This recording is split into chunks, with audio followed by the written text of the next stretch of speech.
Hello tubers, family and friends. Another beautiful day in the Philippines. This morning is a whole lot different than it was yesterday. Raining so hard yesterday, and today is just a beautiful morning. Mostly sunny skies. What do you think, John? Are you having fun walking this morning? Yeah, you're getting tired. We've been walking now for about 20-30 minutes. And just reconditioning the pool a little bit this morning. The whole crew's working. And me and John are taking our morning walk here. Just another gorgeous day in the Philippines. We're very thankful of what God has given us here. Beautiful country, beautiful weather. Beautiful flowers, beautiful, comfortable breeze right now. That's what's nice in the rainy season. If you do get a nice day like this, you get this nice cool breeze. It's really nice. And right now, if I was where I grew up or where I worked most of my life, grew up most of my life in Minnesota, very, very cold most of the time. I do miss the cold sometimes, the snow. I always had fun in the snow. And I worked in Alaska most of my life, so I do miss that. But in my older age now, this weather is much better for my old bones. So I'm only 60 years old, but you know, a lot of people age differently. I was born disabled with my feet. I've had trouble with my feet in my older age since my late 50s. Had to finally amputate one toe, and you know, that's just kind of the cards you're dealt sometimes. You have to take care of that stuff. I'm almost in complete tip-top shape now. Just getting a little exercise for myself and my boy, Actually, he's my second oldest son. He's my middle son. Right, buddy? Buddy, yeah. He's starting to get hot now because it's so nice out. So, yeah, it's just enjoying the day, walking around. We're going to put away the Christmas ornaments today, some of the Christmas lights, and get stuff back to normal for the new year. And I was watching a video from Gio in the Philippines this morning. He's having problems with his credit card, his bank, his driver's license is expired in the US, and so he's having problems with Skype. He's having all kinds of problems getting his money from the US to the Philippines. He always used the ATM card, like a debit card in ATMs to get his money, and that's just not, in my opinion, a good way to do it. I feel for him. It's tough when you can't get your money and you're in a foreign country, but the way I've always done it, I've done it for 8 years now, and I got some advice from some of the channels from guys living in the Philippines before I made the jump and sold everything I had in my life and sold everything and came to Philippines and made my new future. You know, you listen to bits and pieces of what everyone has to say, but then you have to make your own decision how you're gonna make things work financially and everything, right? So what I did, and I'm not a genius, but I've never had a problem, knock on wood, for 8 years now. And what I do is I have a phone with an AT&T SIM card in it with a USA phone number that I've always had with me, and I've never stopped it. Yes, it's expensive because I have to pay like $75 per month to maintain this phone, but it's well worth it because I get, with my Starlink satellite internet, I have pure massive broadband with no problems with my internet whatsoever, right? And I use my phone over internet, right, to talk to whoever I want to in the US. Any kind of bank problems I have, any kind of credit card problems, anything, I get all my bank code authorizations sent through my phone instantly. There's never a problem, right? Because I maintain that, and that's an absolute must that you have to do. Maintain a US phone number always, even though it's a little expensive, because it guarantees you for verification code numbers, and they can see, you know, that you got a US phone number, SIM card or not. So do that. That's number one. One thing I choose AT&T instead of all the rest of them is that for years, for 30, 40 years, AT&T is the only company that is allowed to have direct phone calls using towers and not internet to get calls between the US and the Philippines. It was like that for years. It might have changed recently, I don't know, but I'm just going by what's always worked, right, in the past for years. So that's your first thing, your phone situation. Then you don't ever transfer all your money to Philippine banks in Philippine citizen, like my wife, she's Filipino. She's Filipina, and we've been married for 8 years, over 8 years. And yes, at the beginning, before I moved here, I had her open her own bank accounts here in 3 different banks and sent lots of money over here in different accounts. We used all that money for purchasing land here and for building our house and everything we have here in the Philippines. But my regular money that I get deposited in my US bank account every single month for us to live on, I only do a remittance with that money directly from my bank account in the US through Zoom, the Zoom remittance services. Or you can go to the App Store and get the Zoom app for remittances, not Zoom, the telecommunications company, but Zoom is hooked to PayPal. So that's what this service I've almost always used. I've used some other ones like Wise. Once in a while I'll use Wise. I haven't used it in a long time, but if I have big chunks of money, sometimes I'll use Wise, and you can have that sent to your bank account here in the Philippines or your wife's bank account. I don't have any bank account here in the Philippines in my name, only my wife's name. So because a lot of banks won't take foreigners in a bank account. So, and that's just a big, huge problem. And so my wife has bank accounts, peso bank accounts, and US dollar bank accounts. So if I ever want to send big chunks of money to her bank from the US, from my US bank, I can do it in a wire transfer or whatever, US dollar to US dollar. So you'd have to have your wife set up her own US dollar bank account in like BDO or National Bank of the Philippines or whatever one you decide to use. So that's the key, is that I use the Zoom service, right? The Zoom service is $5 for every time you do a transfer. So it's only $5, plus they ding you on the rate exchange about 1.5 to 2. So let's say the exchange rate's 56 pesos to the $1 US. So when you send it on Zoom, maybe they'll only give you 55 or 54 or something like that, right? A couple points off of what the exchange rate is. So, but the thing with Zoom is it's instant.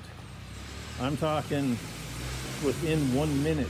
You have your verification code from Zoom that you transferred whatever money, and you can either transfer it in dollars or in pesos.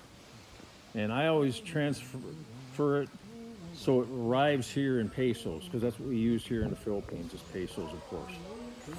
So we get the code number from the remittance, from the transaction, and either I or my Filipino wife can go to any of the pawn shops throughout the entire Philippines. There's many different pawn shops. Palawan pawn shop, El Muyor pawn shop, many different pawn shops, and majority of them have all the remittance services there, that you just go in there, give them your code number, give them your ID, bam, you got your cash instantly.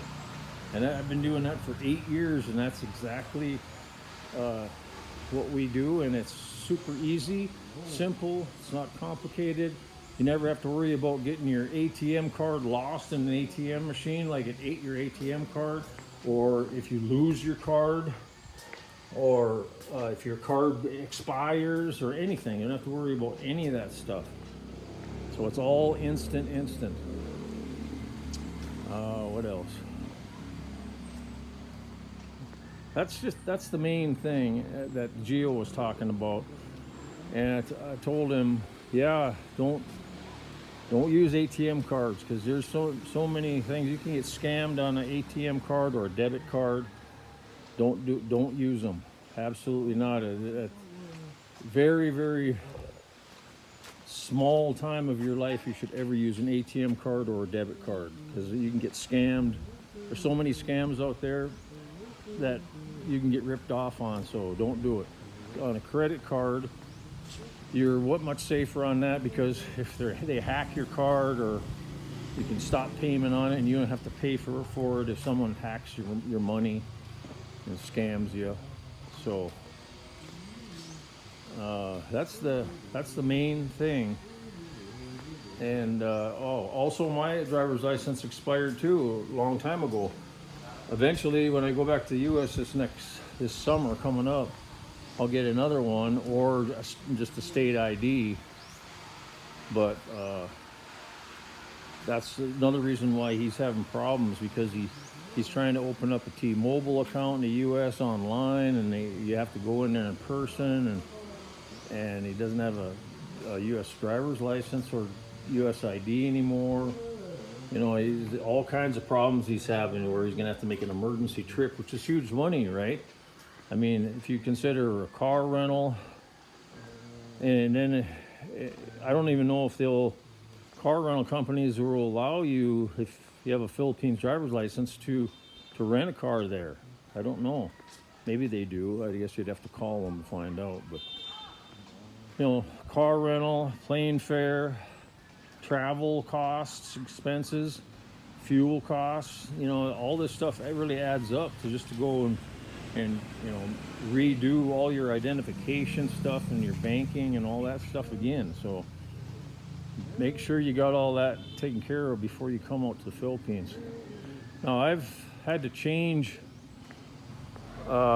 since I've been here in the Philippines, direct deposit to different accounts. So make sure you got at least two banks and 2 or 3 different accounts at each bank. So for any reason, sometimes they'll say, oh, this account, there's a fraud situation going on with this bank account, you're gonna have to switch to a different account, or we won't send your money, or blah blah blah. There's so many things like that can happen. So make sure you got at least 2 bank accounts at 2 different US banks. And then, so you have the ability, if one bank closes your accounts down for any reason, you have another option to go to another bank and get your direct deposits switched over to the other bank, where you can zoom from that bank to the Philippines. I mean, all that's logistical, financial stuff causes people so many problems. So do yourself a favor and have multiple ways to get whatever income streams you got going to the Philippines without getting cut off. And that's what happens to a lot of guys. So good luck with that. And that's just the minor stuff. That's all your financial stuff, right? Then the second thing that we did before we come to the Philippines for good, while we're constructing this house, is we sent every single thing we had in Balikbayan boxes from a seafood city in Las Vegas, is where I used to live. So a lot of people in Las Vegas moved to the Philippines. There's several guys with channels from Las Vegas. And yeah, I used to live up on Mount Charleston too. I had a big log home up there. I had sold just before I moved to the Philippines. But yeah, we sold everything that we could sell, and then everything that we could ship in those billet buy-on boxes. It's $100 per box. It's a pretty good sized box. It's like 3 foot by a foot and a half by foot and a half. So it's a pretty big box, and $100, and that was a few years ago now. So maybe it's higher than $100 to send. But there's no restrictions. Really, I mean, they have a list of restrictions that they don't want you to send in the boxes, but a lot of the stuff that was on the restrictions list, I put in the box anyways, and I've never had a problem getting any of my boxes here, other than weather damaging the box. So what you have to do is you have to wrap the box in packing tape.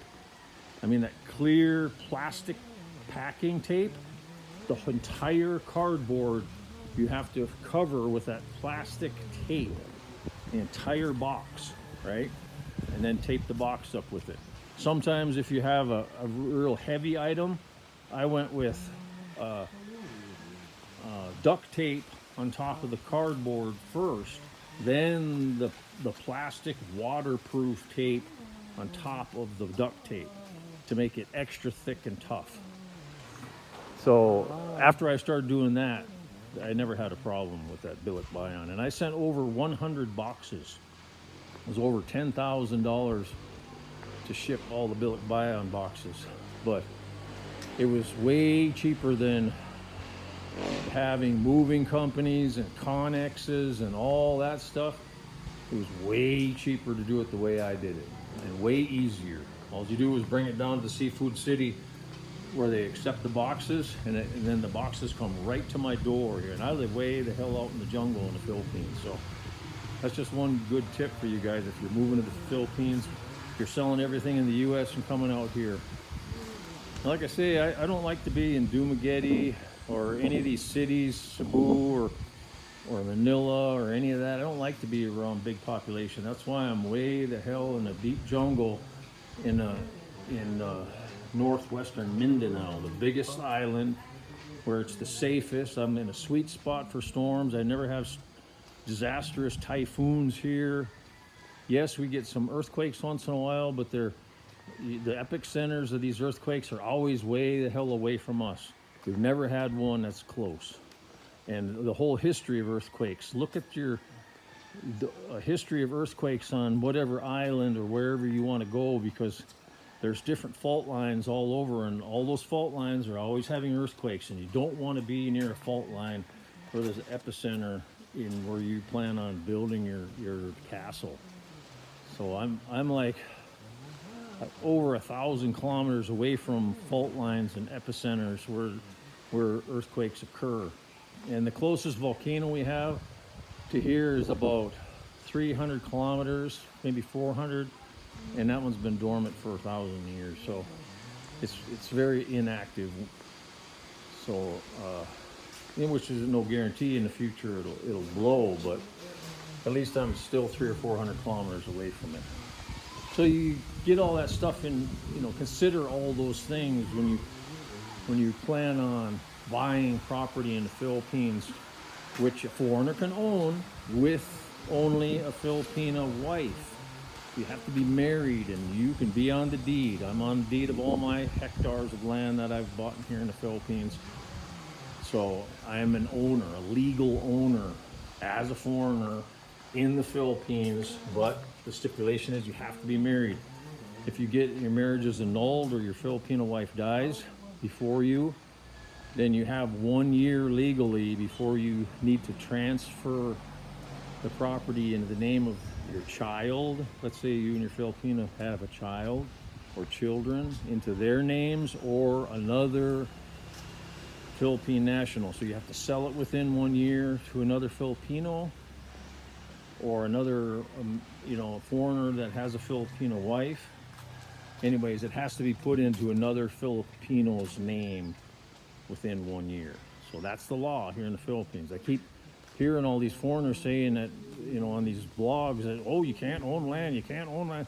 Yeah, if you're single, you can't own land, but as a married man, you can own land. So I've heard it 100 times, and I keep have to correcting them that no, the foreigner owns the land legally as long as he's with his Filipino wife. Anyways, that's just something to think about. Well, it's getting kind of long in the video, so I'll let you guys go for now. What do you think, John? Are you done walking? Are you done walking? Oh, okay. It looks like we're done. So love you guys. Take care and God bless. Bye-bye.